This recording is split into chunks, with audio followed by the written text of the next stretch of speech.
Hi dear students, welcome to is mathematics class 10 chapter number 1 discuss कर रहे हैं। Last lecture में हमने डिस्कस की properties of complex number with respect to addition. आज हम डिस्कस करेंगे properties of complex number with respect to multiplication. यहाँ भी हमने 5 ही प्रॉपर्टीज को डिस्कस करना है, जिसमें सबसे पहले हमारे पास है क्लोजर प्रॉपर्टी, फिर commutative property, associative property, multiplicative identity और मल्टीप्लिकेटिव इनवर्स प्रॉपर्टी। तो चलते हैं पहली प्रॉपर्टी यानी क्लोजर प्रॉपर्टी की तरफ।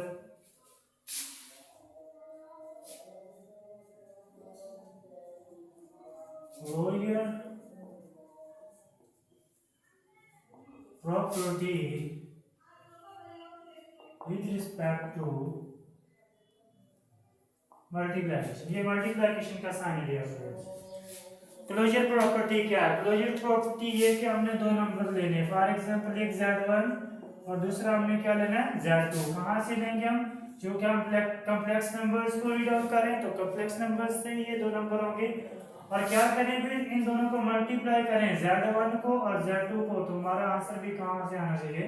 कॉम्प्लेक्स नंबर से ही आना चाहिए। दो स्टूडेंट्स हमारे पास क्लोजर प्रॉपर्टी। तो आइए मैं आप लोगों को इसे एक एग्जांपल से क्लियर कर देता हूँ। लेट Z1 है 3 + 4 आयोटा, खुद से एग्जांपल लिया, बुक से नहीं है ये, और 1 + 6 आयोटा हमारे पास। चले मल्टीप्लाई करते हैं। देखिए ये दोनों ही नंबर कहाँ से आए हैं? सेट ऑफ कॉम्प्लेक्स नंबर से। तो मल्टीप्लाई करते हैं, Z1 multiplied by Z2, 3 + 4 iota Z1 की वैल्यू हमारे पास, 1 + 6 आयोटा Z2 की वैल्यू हमारे पास। मल्टीप्लाई करें, 3 × 1 3 × 6 आयोटा, तो हमारे पास ये आ जाएगा 18 आयोटा। अब हमारे पास 4 की बारी है, तो 4 को 1 से 0 करने के बाद हमारे पास 4 आयोटा आ जाएगा। फिर हम मल्टीप्लाई करेंगे 4 को 6 के साथ, तो 6 × 4 24, और आयोटा को आयोटा से मल्टीप्लाई किया तो आयोटा स्केयर आ गया। फिर उसी तरह से डियर स्टूडेंट्स 18 + 4 आयोटा ये हमारे पास हो जाएगा 22 आयोटा। दोनों ही इमेजिनरी पार्ट्स हैं तो आपस में जमा हो सकते हैं। ये +24 आयोटा स्केयर की जगह पर उसकी वैल्यू पुट करें जो कि हमारे पास -1 के इक्वल होती है। जब हम माइनस जब जमा करेंगे तो ये हमारे पास -24 24 को 1 से मल्टीप्लाई कर दिया, 3 + 22 आयोटा। ये रियल पार्ट है, ये भी रियल पार्ट है। देखें तफरीक हो रहे हैं, 24 में से 3 गया तो हमारे पास -21 प्लस हमारे पास 22 आयोटा। देखिए डियर स्टूडेंट्स, ये भी हमारे पास है कि कॉम्प्लेक्स नंबर ही है, जिसका ये वाला रियल पार्ट है और ये वाला इमेजिनरी पार्ट है, belongs to set of complex number. तो Z1 मल्टीप्लाइड बाय Z2 भी कॉम्प्लेक्स नंबर में से ही है। तो क्लोजर प्रॉपर्टी यही हमारे पास डियर स्टूडेंट्स कि दो नंबर हमने Z1 और Z2 और उनको मल्टीप्लाई करने के बाद जो हमारे पास आंसर आ रहा हो वो भी एक कॉम्प्लेक्स नंबर ही होना चाहिए। चलते हैं सेकंड प्रॉपर्टी की जानिब।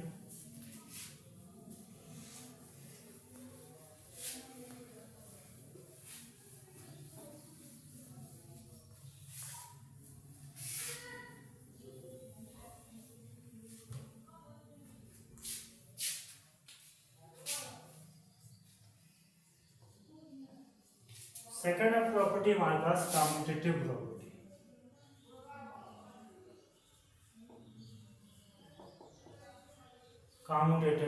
कम्यूटेटिव प्रॉपर्टी क्या है डियर स्टूडेंट्स? दो नंबर लें Z1 और Z2।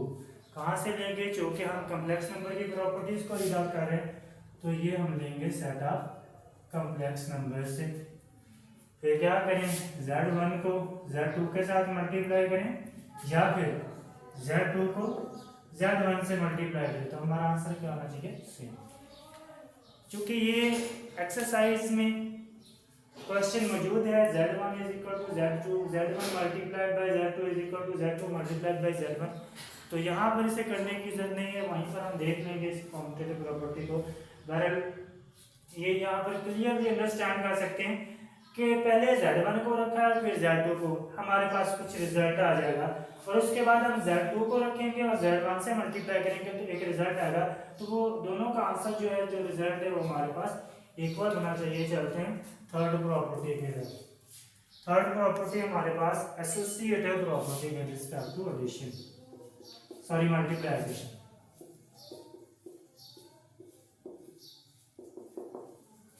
Associative property with respect to multiplication. Associative property क्या है? जैसे कम्यूटेटिव प्रॉपर्टी हमारे पास 2 नंबर लिए जाते हैं, इसी तरह एसोसिएटिव में हम 3 नंबर लेंगे, Z1, Z2 और Z3। और कहाँ से लेने हैं? क्लियरली हम कॉम्प्लेक्स नंबर्स की प्रॉपर्टी को डिस्कस कर रहे हैं, तो ये कॉम्प्लेक्स नंबर्स में से ही होंगे। क्या करें? Z1 को Z2 के साथ मल्टीप्लाई करें और जो आंसर आएगा उसे Z3 से मल्टीप्लाई किया जाएगा, या फिर Z2 को Z3 से मल्टीप्लाई कर रहे हैं, उसके बाद Z1 से मल्टीप्लाई किया जाए तो जो रिजल्ट होगा इसका सेम रहेगा। यहाँ पर हम पहले Z1 और Z2 को मल्टीप्लाई करें, बाद में Z3 से, लेकिन यहाँ पर Z2 और Z3 पहले मल्टीप्लाई हो रहे हैं, बाद में Z1 से मल्टीप्लिकेशन हो रही है, लेकिन जो रिजल्ट आ रहा है वो दोनों का सेम ही रहेगा। इट मींस कि जो ब्रैकेट की पोजीशन है उसको हम चेंज कर रहे हैं तो रिजल्ट पर कोई असर नहीं पड़ता। ये हमारे पास एसोसिएटिव प्रॉपर्टी है। इसका भी एक क्वेश्चन एक्सरसाइज में मौजूद है, तो ये बतौर एग्जांपल वहां पर भी हो जाएगा। आगे चलते हैं मल्टीप्लिकेटिव आइडेंटिटी पर।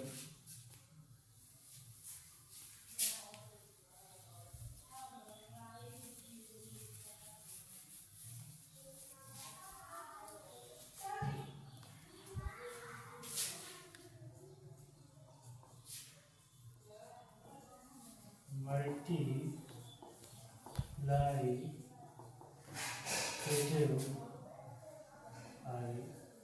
आइडेंटिटी ज़रब के लिहाज से हमारे पास आइडेंटिटी क्या?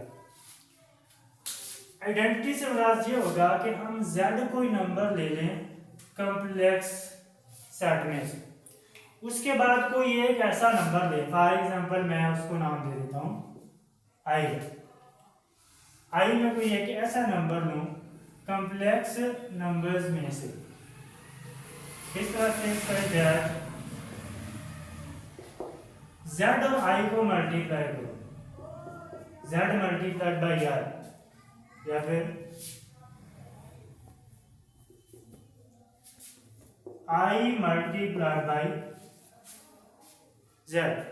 तो हमारा जो z है इस पर कोई असर ना पड़े, उसी तरह से हमें आंसर वसूल हो जाए।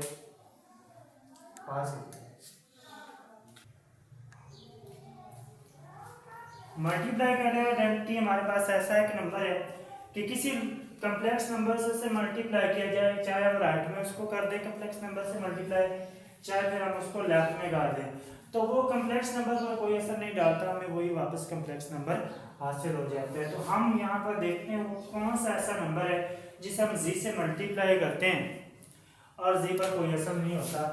तो एग्जांपल के तौर पर इसे समझ लें, let z is equal to a plus iota b, हमने ले लिया वहां से कॉम्प्लेक्स नंबर में से, और से के हमारे पास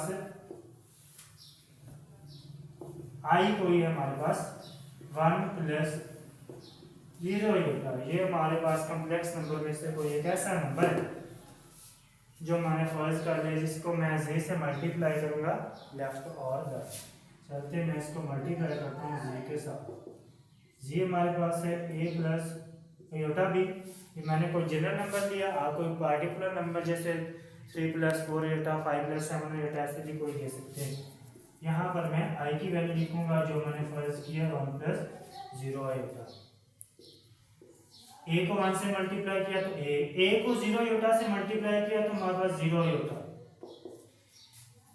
अब हम b को 1 से मल्टीप्लाई करेंगे तो हमारे पास आ जाएगा b योटा, फिर b योटा को 0 से मल्टीप्लाई किया तो ये हमारे पास 0 योटा स्क्वायर आ जाएगा।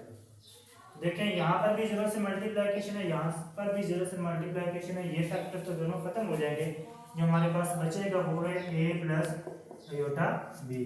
तो a प्लस योटा b हमने क्या लिया था, a प्लस योटा b तो z के इक्वल है, तो मैं इसको z लिख देता हूँ, और जो लेफ्ट साइड है वो इसी तरह से चलती आ जाएगी।